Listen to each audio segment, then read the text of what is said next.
Hey,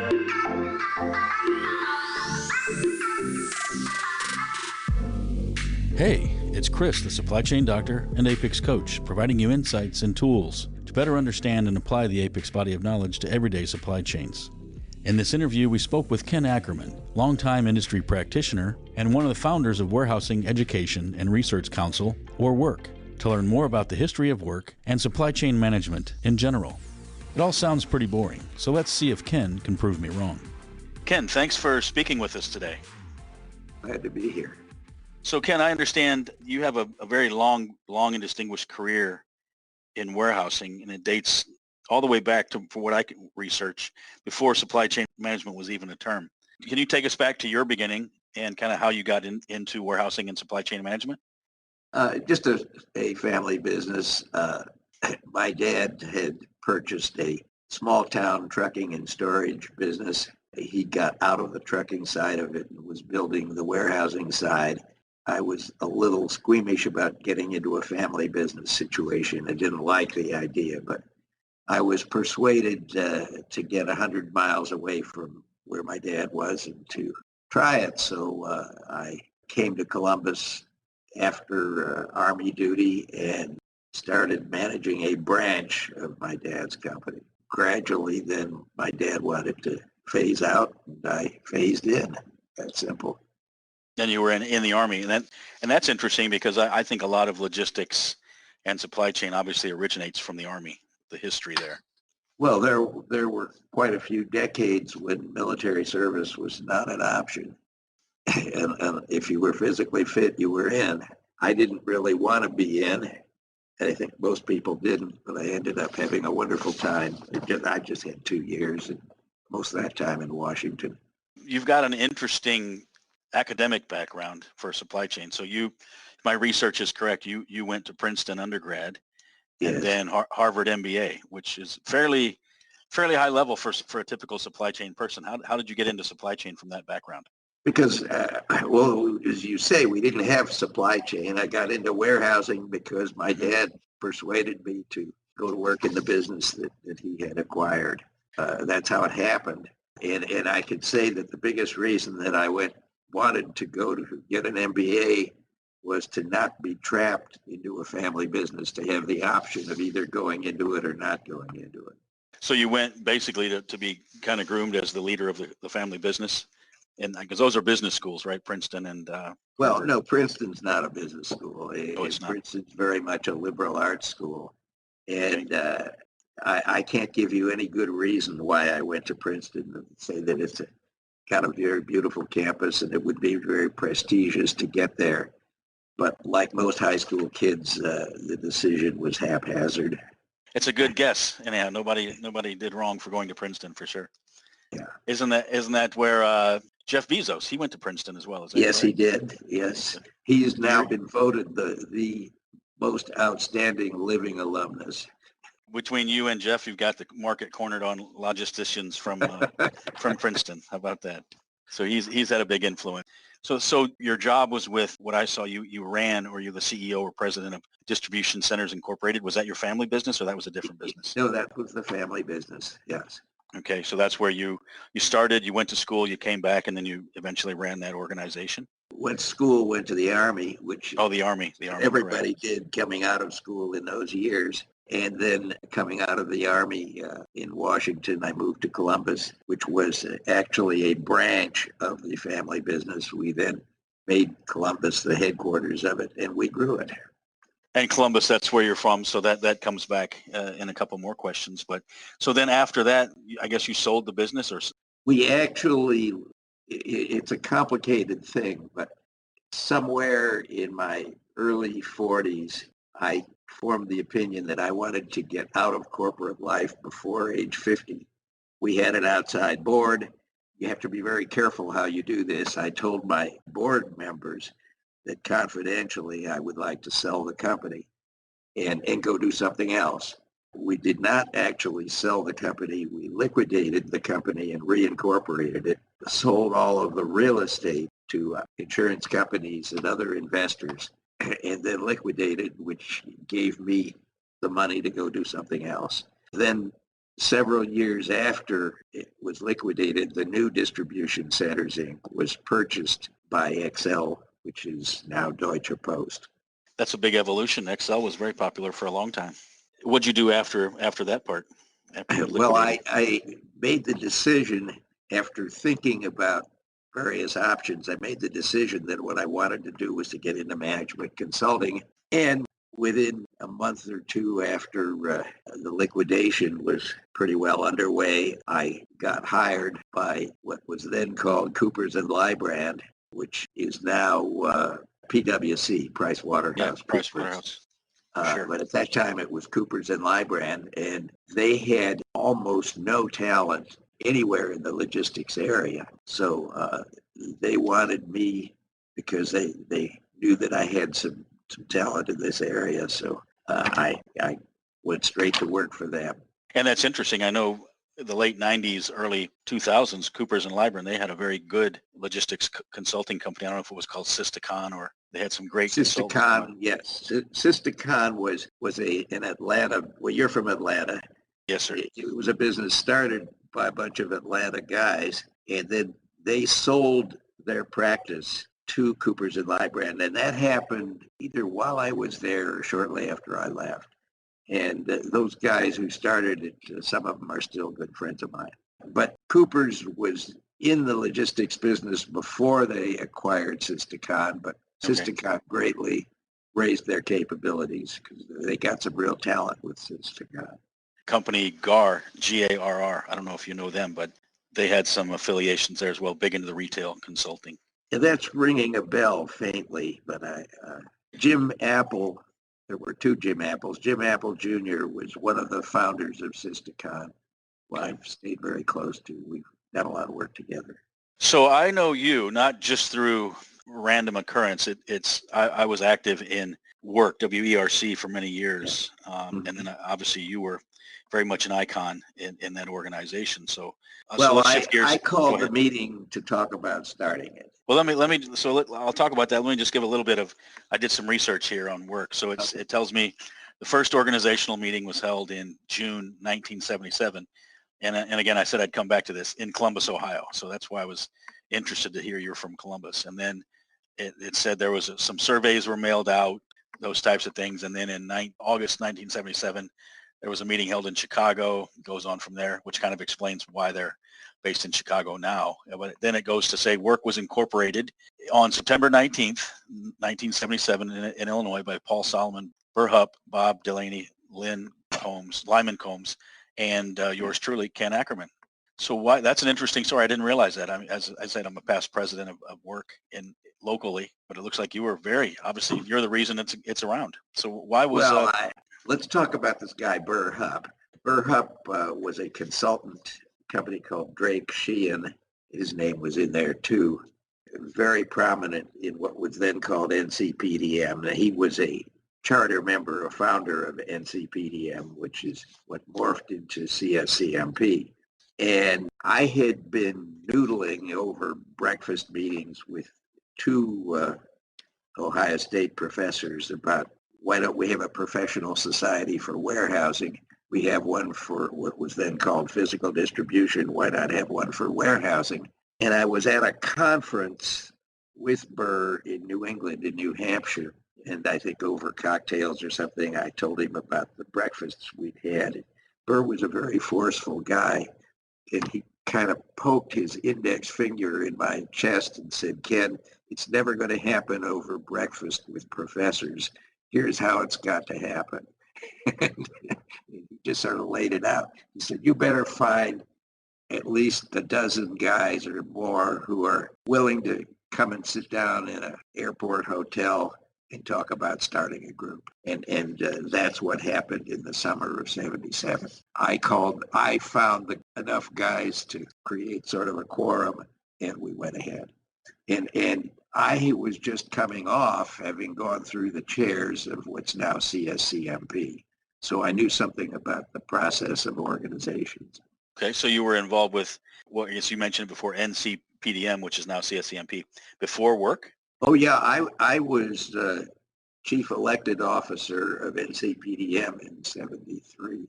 I think it was 73. It was, it's a few years before that. So I knew about doing this. I'd done it before. Yeah, I didn't realize that piece of it. So that does explain And a lot. that's one reason why I never went through the chairs of work. I really didn't particularly want to. So you did. And You there did was all another guy who's not even may know there, Bruce Abels, who we joked. Bruce called him president for life because he was actually the chief elected officer of WERC for several years. And wasn't he the CEO at Saddle Creek for a long time, or That's correct. Yeah, I thought the name rung a bell. Yeah, I didn't realize you had a long history with CSCMP as well, or NCPDM as well. So that explains a lot there. So they're really not competitive organizations. I remember looking at some of the bylaws when you guys started that basically said, we realize we're not going to compete. We didn't want to be competitive. The guy who ran NCPDM at the time, now long retired, George Jackowitz, was a personal friend. He'd been one of my coaches in the whole process. He's one of the guys I called and said, hey, George, we're thinking about doing this. What do you think? And he said, I think it's a marvelous idea. I would really support it. And he said, most of the WERC members will probably be guys who report to our members. I said, well, I don't have any problem with that. So the last thing we wanted to do was to be positioned as a competitor to NCPDM. Yeah, I saw that in the initial discussions. It was almost like you guys were writing the Declaration of Independence or something. You were trying to frame Absolutely. out. We stole all their bylaws. We stole everything we could learn from them, but we did not want to be positioned as competing with them. I know the first meeting was in Columbus, and that happens to be where you are. So now it all kind of comes clearer to me. No, there's another reason. Okay. See, one of the people at that airport hotel was Bud Lalonde of Ohio State University. And Bud, as you know, was one of the 3 or 4 best known professors in this field at the time with an international reputation. So we wanted to try to have a conference, and we didn't know whether we'd have 100 people at the conference or 1,000 people. We had no background. So Bud had enough clout at Ohio State University to get their conference center to book the conference with absolutely no knowledge of how big it would be. Most conference centers would kick you out the door if you came to them with a requirement like that. So that's why it was at Ohio State. I didn't have anything to do with it. It was all about Lalonde. But that's where your network was probably. So that makes a lot of sense. And I know I was looking at the WERC website. Their first annual conference was held at Ohio University. Ohio State University. Ohio State University. Okay, so they have to update. Ohio University is a much older school in Athens, Ohio. It was held at Ohio State in Columbus.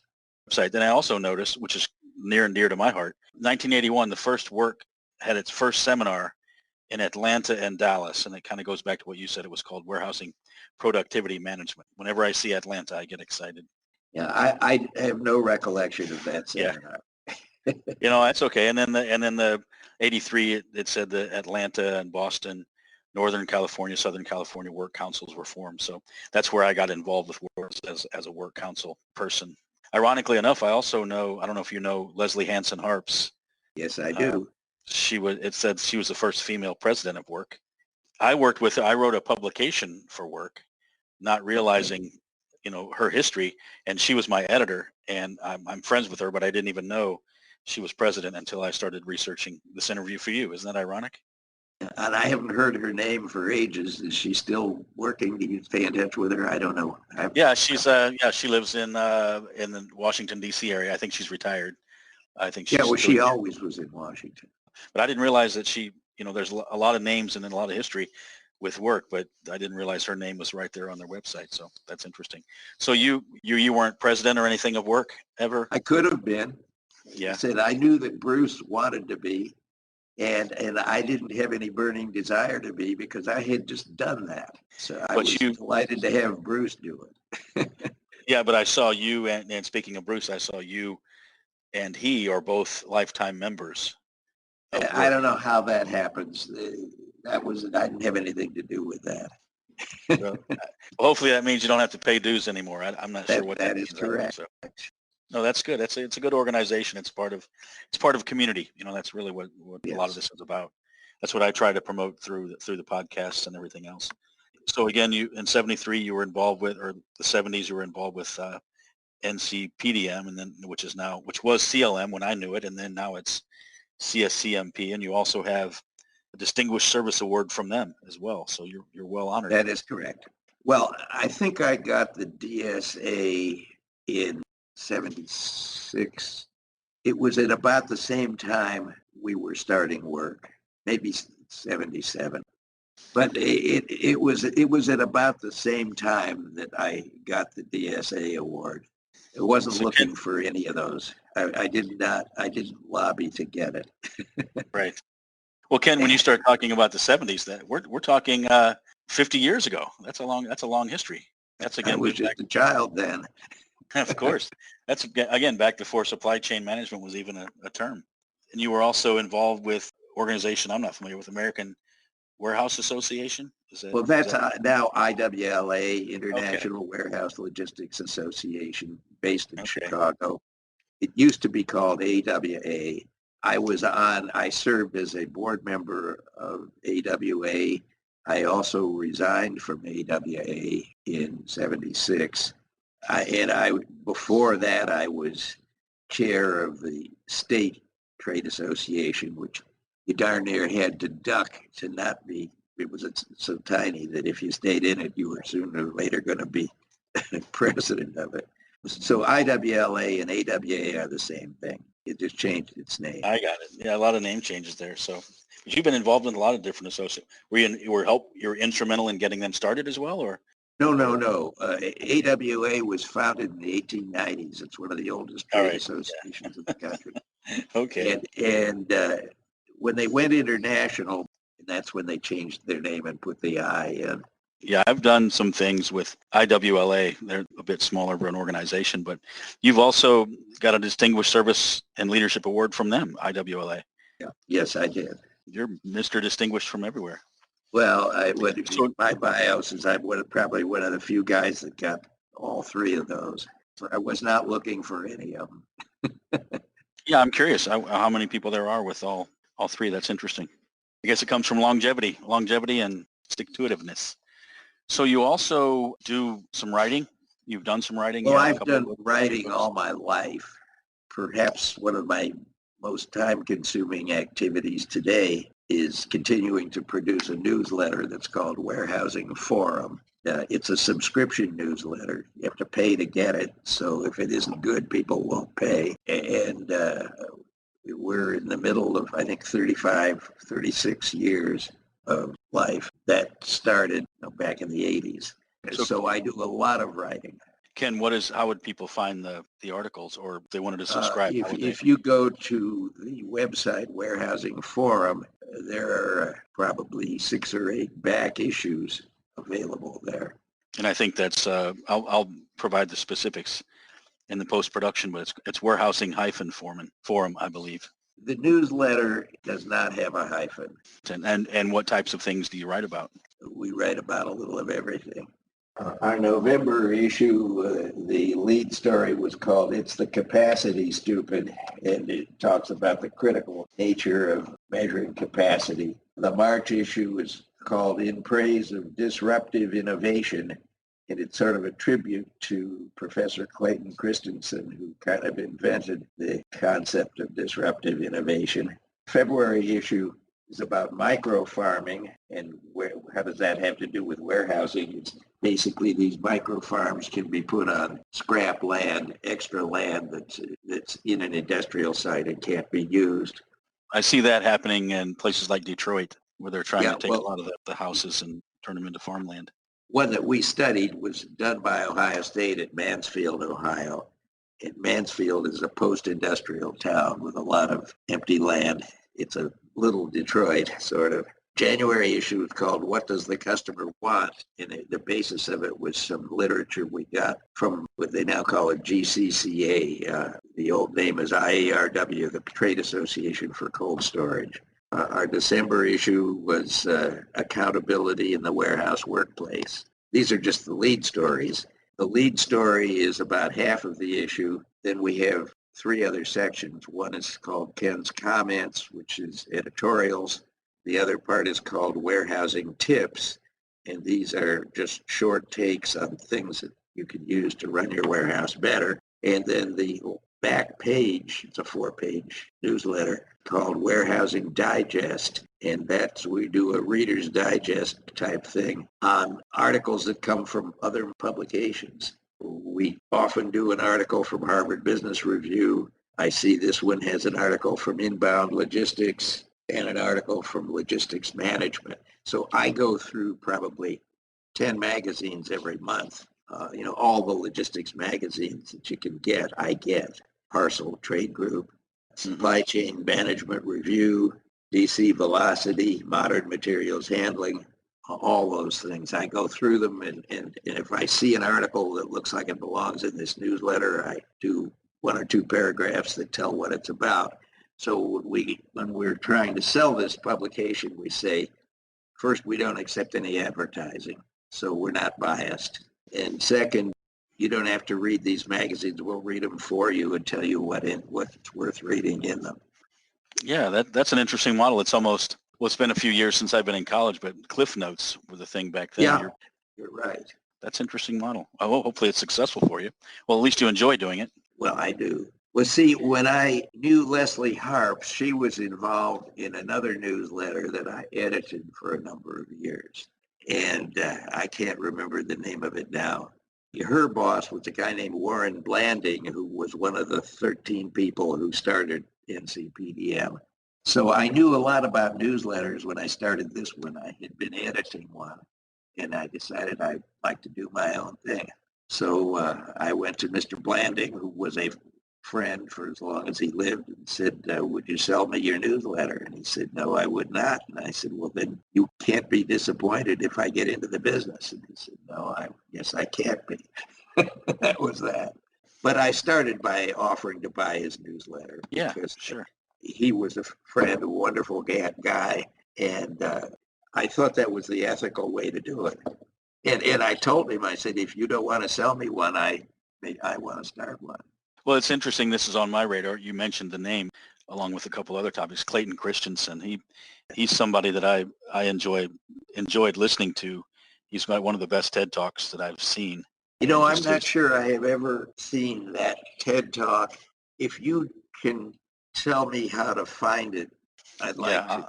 I don't remember ever seeing him. I've only been a great fan of his writing, and he certainly, I think I compared him to Drucker because I think that Clay Christensen changed the game, and he died very suddenly, much too young. Drucker lived to be, I think, 100 or something.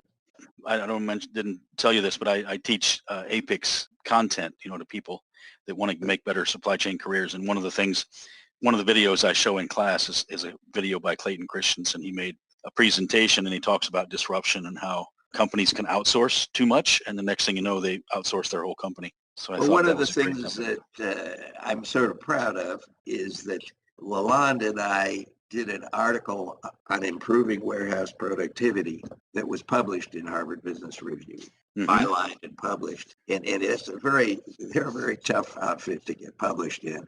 I'm proud of that. One of the things that happened in that process is they took our manuscript and they turned it upside down. They edited it very aggressively, and they improved. I had the same experience with New York Times. I had a bylined article in the Sunday New York Times. That one was really done by a PR firm. I think the fact that I got published in the Times was not because I was worth publishing. It's that PR firm had clout. They persuaded the Times to take an interest. A PR firm, it's a company as well, and they like to work with good content. Oh, yeah. When they find people like you, it's easier for them. Yeah, I'm sure I couldn't have gotten published if the article was no good. Yeah. But I wouldn't have known how to place an article in the New York Times. Sure. There's an art to it, and I didn't know how to do it. You did, or you still do seminars, professional training seminars, or? I do not do open enrollment seminars. Not only do I not do it, I don't know anybody who is doing it. The risk is, I think, unbearable. Jim Tompkins, who's a friend who I admire, was the last guy I knew who was still doing open seminars in this field. and I think he bowed out too. The problem is that if you don't sell, you end up with a fee from the hotel that you booked it with. The cost of not selling is unbearable. So I am still doing training workshops, but I do them only by committed. The last one I did a couple of years ago was for a major European logistics service provider that has a lot of operations here. But I mean, they committed to me that they would do it. I mean, I didn't have to worry about filling the room. So I still love to do it, but I want to do it where I don't have to bear the marketing risk. For some 9 years in Lombard, Illinois for CSCMP, two of us did kind of an introductory course, fundamentals of supply chain management. And again, it was CSCMP had the problem of filling the room. All we had to do was to deliver the workshop. So I enjoy delivering the workshops. I don't want to run the risk of filling the room. But again, it's easier when they put a name like yours on the marquee. It seems to be easier to sell. So, well, I love doing the content. One of the hallmarks of what we do is we always have management cases, problem solving, and we divide the group up into groups of 4 people, and they have to solve the case. I write the cases. They are simplified versions of the kind of case material that you might see at Harvard, but much simpler because our audience is not Harvard students. They're warehouse supervisors, and you can't throw a Harvard case at most warehouse supervisors. It's just not going to work. Exactly. So, you're right. Yeah, different audience. You had mentioned Jim Tompkins. He's a staple in the warehousing industry. I actually worked for him. That's where I got my start in warehousing. Really? I admire Jim. It sounds to me, if I'm reading right, that he's stepping aside. He's appointed a new CEO. Is that correct? Yeah, I think Denny McKnight, he's the new CEO, but they're into robotics now, doing a lot of different things.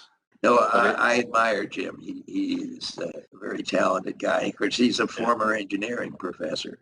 Yeah, industrial engineer. Yeah, I think it was NC State, or he had some affiliation with Ohio. I'm not sure, but well, I associate him with Chicago for some reason. Chicago, but yeah, I don't know that he ever was here, but I know that. Well, I know this. He's from Chicago. He talks like Chicago. Okay. The reason it keyed on me when you said that is he had an influence, obviously, on me, hiring me into the profession that I love and enjoy today. And then also he was a big writer. He enjoyed writing, and that's kind of where I picked up some of that, my affinity for writing as well. Well, I have some of his work. He is a very capable guy, and he's built a giant consulting firm. A lot of people in the warehousing space have crossed through his organization. You're pretty active as well in the community. I mean, I was looking at your website and your LinkedIn profile, and you don't stop just with supply chain. You're pretty involved everywhere.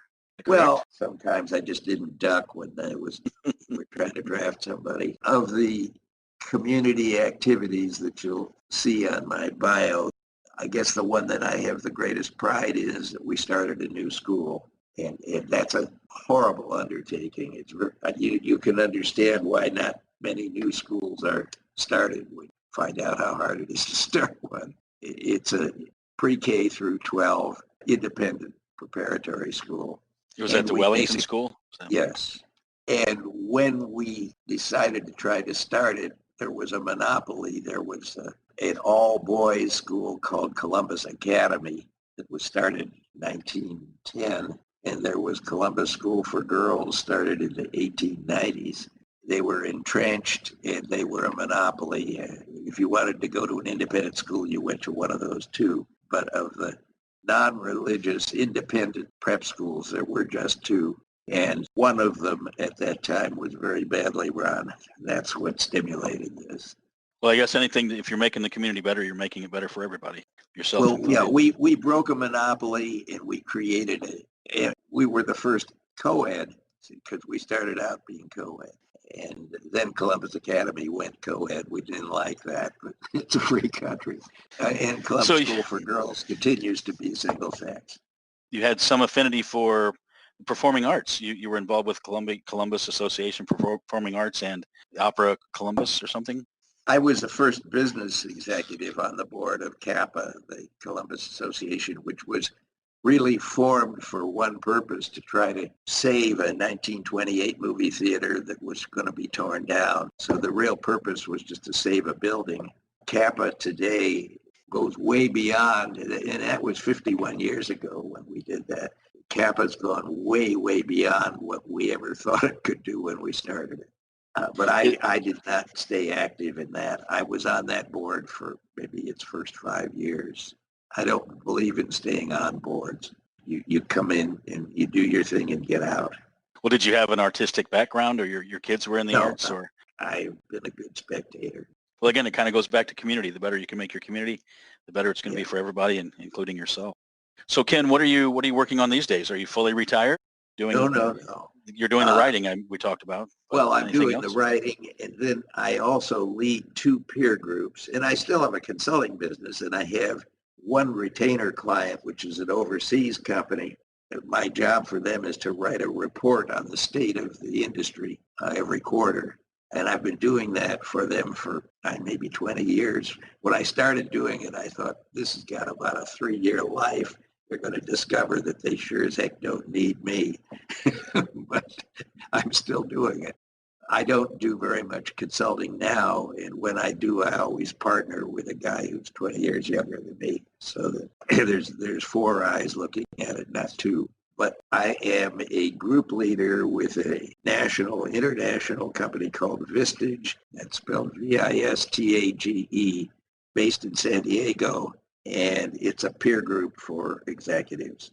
It does, the group that's much better known is Young Presidents Organization. That was sort of the premier, and still is the premier peer group. And I am still a member of YPO, and in about 29 minutes, I got to be on a Zoom call with the YPO chapter here. And Ken, YPO stands for?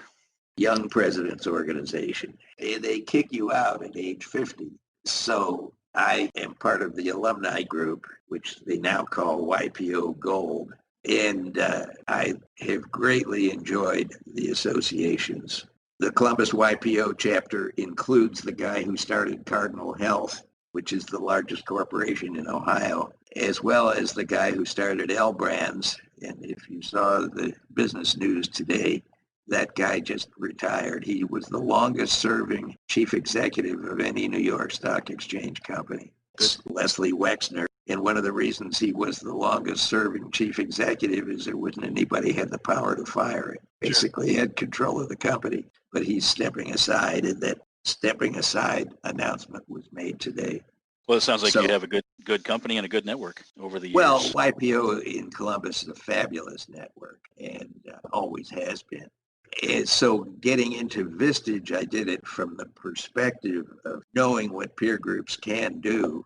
And when I recruit members to join Vistage, they are frequently the SOBs of YPO companies, SOB standing for son of boss.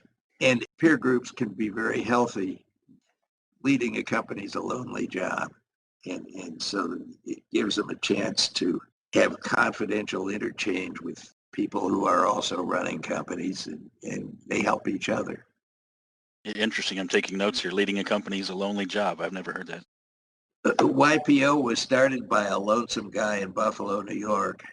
Vistage has its roots in Wisconsin, but they both had the same idea that young chief executives particularly will perform better if they've got a group of peers that they can share ideas with. So you seem to have a good characteristic for what I encourage young people to do is networking, establishing a good network. So Absolutely. Ken, one of the things I like to conclude whenever I talk to somebody is get their perspective on maybe future of careers in supply chain, whether it's guidance for new students going to university that maybe should consider getting a supply chain management degree, or even more experienced professionals that are considering a career change into supply chain management. Do you have any perspective or any guidance on anything like that? Well, I think you can do both. There was no such thing as supply chain when I got into business. There weren't any courses. There wasn't physical distribution, hadn't been invented yet. So I didn't study it. I took a transportation course at Harvard. that was as close as it got. Jim Heskett, who brought logistics to Harvard, is now retired in Florida. Jim was teaching at Ohio State before Harvard, and I knew him at Ohio State. But the thing that's so fascinating about this field is that guys that are my age couldn't have studied in this because there wasn't anything taught in it. So we jumped into it sort of mid-career. I think the key thing about supply chain is it's a bridge building activity. It is the bridge between other disciplines. You can say it's the bridge between manufacturing and marketing. There was a guy who was very active with what was then called NCPDM. This goes way back. He was at Kodak, and he said, it's my job to tell the guys in manufacturing how many cameras to assemble. It's my job to figure out what the marketing guys can sell. And knowing that marketing guys are all bullshit artists, I take what they tell me, go through various things that I have collected on metrics, and then I go to manufacturing and say, here's how many cameras you should really build, or how much film you should make, or something. But he was one of the people who taught me, at that time we called it physical distribution, was a bridge between the older disciplines. So I think success in this field means this is a job for good bridge builders. It's not a job for prima donnas. There's my topic right there, my header. It's a job for bridge builders. I like that. Yeah, I can't go back, Ken. I can't go back 50 years. I can probably go back 25, but I tell people when I was in university, logistics was a chapter in a marketing book. Well, the department at Ohio State is called Marketing and Logistics still today. And for most of the time, the marketing guys dominate. Walter Zinn, who you may have heard of. Well, first Bud was the first logistics guy. Bud Lalonde was the first logistics guy to chair that department. Zinn was the second. And now I think it's back in the hands of the marketing guys again. Well, it's a great place to be, obviously, in current environment with the COVID. It's always on the news now. It's a big government topic, so it's a fun place to be, the supply chain. So I'm glad I'm part of it. Yeah, and the journalists get, I think this idea that the supply chain is breaking down, I don't believe any of that. The journalists get overexcited. Through this peer group activity, I have a guy who's with one of the larger multi-city, multi-state public warehouses. His primary job is running cross docks for Walmart. And first, they're busy as they can be, and secondly, it's running pretty smoothly.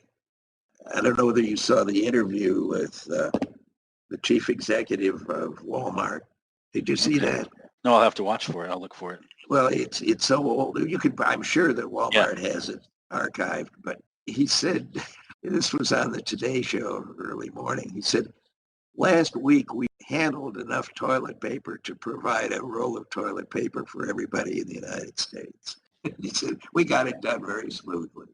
So I think the press likes to carry on about the supply chain is broken. I just don't believe it. Well, it was interesting about 6 months ago, Ken, I used to tweet whenever I heard somebody on the news talk about supply chain, whether it was a press release or anything, and I'd tweet about once every 2 weeks. Now I could tweet 2 or 3 times a day when somebody says supply chain. So it's the hot topic.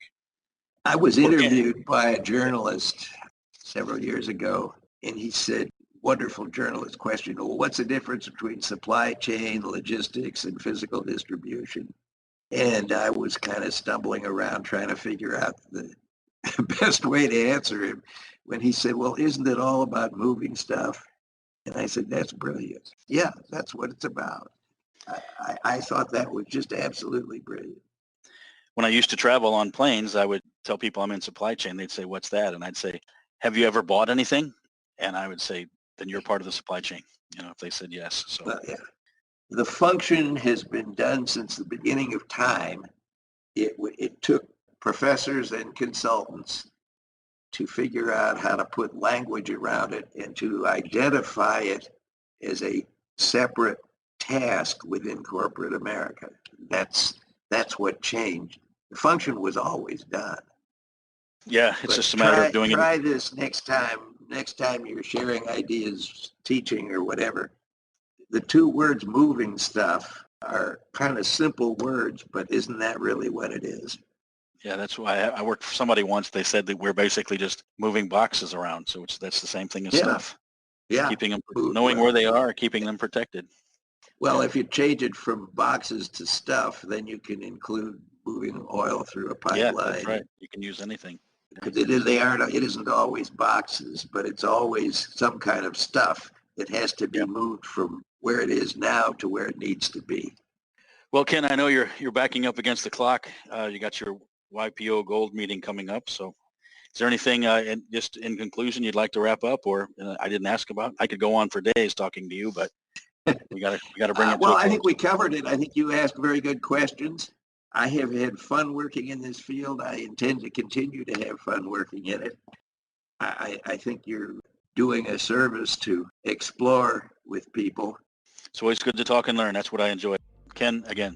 This was a good interview. Thank you for letting me be part of it, and I hope that it was useful for you. Thanks, Ken. Thanks for listening. To learn more about supply chain topics, consider getting an APICS certification. There's a YouTube video where you can learn more about boot camp style workshops at Georgia Tech. Search on APICS Boot Camp Courses Informational Webinar. If you're in the North Georgia, North Alabama, Chattanooga area, check out the traditional class formats offered by the University of Tennessee Chattanooga Center for Professional Education Supply Chain Academy. To learn more about general APICS and supply chain happenings around the Southeast, check out apixatlanta.org. Optionally, the APICS coach can bring supply chain certification workshops to your company. Send a note to chris@apixcoach.com. And remember, supply chain is boring,